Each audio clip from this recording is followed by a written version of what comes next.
Before we jump into the definition of happiness, let's do a little bit of review. According to the message of non-duality, which is Advaita Vedanta, and which has been confirmed by quantum physicists for over 100 years, is that there is only one substance that makes up all of what we know. And from this one substance is something which is not a thing. And the reason we say it's something that's not a thing is because our mind can't get its head or arms wrapped around this substance, because this substance is infinite. It's an infinite possibility of potential that all of this apparent universe arises out of. All this apparent matter is actually arising out of no thing. And it's appearing as all of this substance, this solidity that we call matter. And you could say that matter is just an appearance of this one underlying substance. And this one underlying substance we call self. Self is the underlying substance. And what makes up self? Awareness. Awareness is the one substance here. And you are the one substance, because at this very moment, you are aware. You cannot escape this awareness. So everything arises out of that. Even you, the ego. Ego arises out of self. So this thing we call ego, this thing that we believe ourself to be, this solid body of matter that we take ourselves to be, arises out of the infinite of the self, of our self. And the infinite is whole and complete as it is. It doesn't need anything else added to it to be complete and content. So when this ego rises out of the infiniteness of ourself, it becomes limited, because it's pulled itself away from the infiniteness of ourself and has become a finite thing.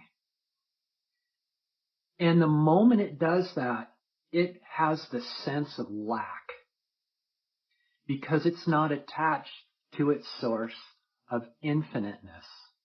Does that make sense?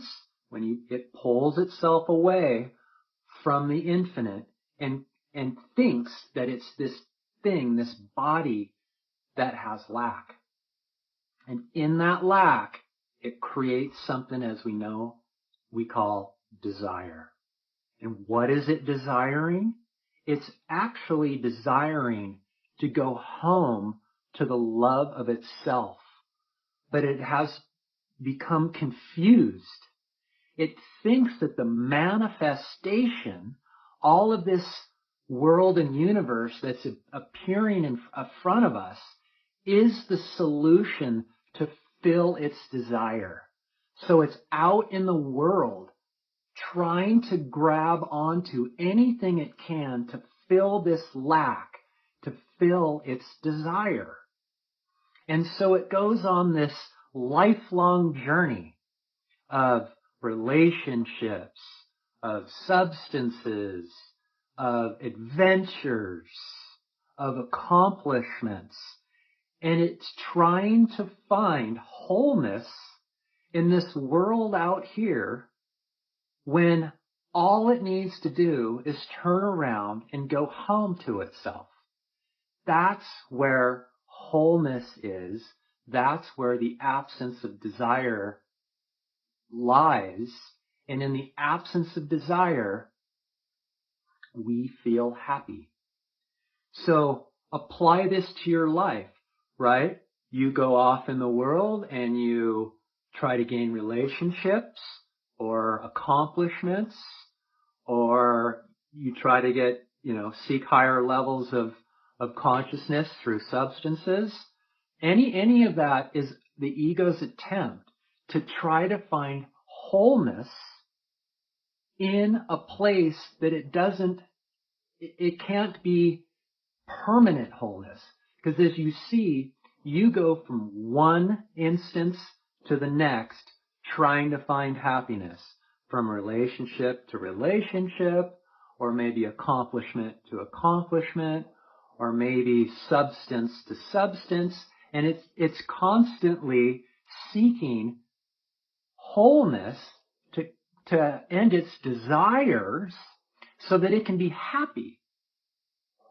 And so when you understand what the mechanism of ego is, you can get on top of understanding how it works. And once you have that understanding, that's true knowledge. So how does the ego work? Well, let's review it again. Because it pulls itself away from the infinite wholeness of itself, where true happiness, love, and peace abide, it feels that it has this lack because it's not completely attached to the wholeness of itself anymore.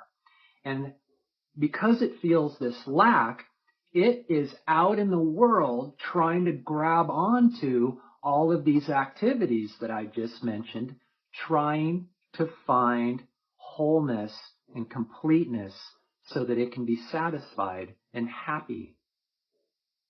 But where does the misunderstanding happen? Once the ego grabs onto one of these activities, say it won the lottery, say you put in $1 and you won $500, it grabs onto that experience and it says the experience is what created the happiness. But what actually happens is that when that experience happens, that desire is satisfied and the ego actually collapses into self. And the happiness that you feel from that is actually when the ego collapses into self and you experience yourself directly. So it's not saying that all of these activities are wrong by any means. They're absolutely not. Absolutely not. What happens is we misidentify where the happiness happens, or you should say how the happiness happens. It doesn't happen from the activity obtained or the relationship or the accomplishment. It happens when that desire is filled and the ego collapses into self. So what the message of non-duality is saying is that through self-inquiry, from turning your attention within and hanging out in your own being, that you can constantly, permanently experience what you're trying to experience in all of these activities in your life. So you're happy before you even get there. Before you even win the lottery, you're happy. Before you have your next relationship, you're happy. Before you achieve your next accomplishment, you're happy. Before you go ski 24 inches of fresh snow, you're already happy. That's what this message is saying.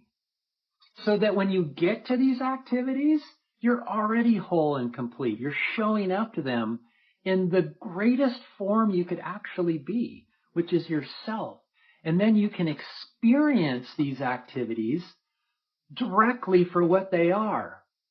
You don't have this veil of ego getting in the way of it and muddling these beautiful experiences up. So again, it's not in the experience that's wrong. Most of your experiences are probably amazing experiences. But what happens, we misidentify where the happiness arises. An ego cannot be happy. Its underlying nature is suffering because it's left the love of itself. And it can't obtain that wholeness from any objects in the world. It's only when ego collapses into self is when true happiness abides. And you can live this life if you choose to. At first it sounds impossible. It just can't be true. But it is true.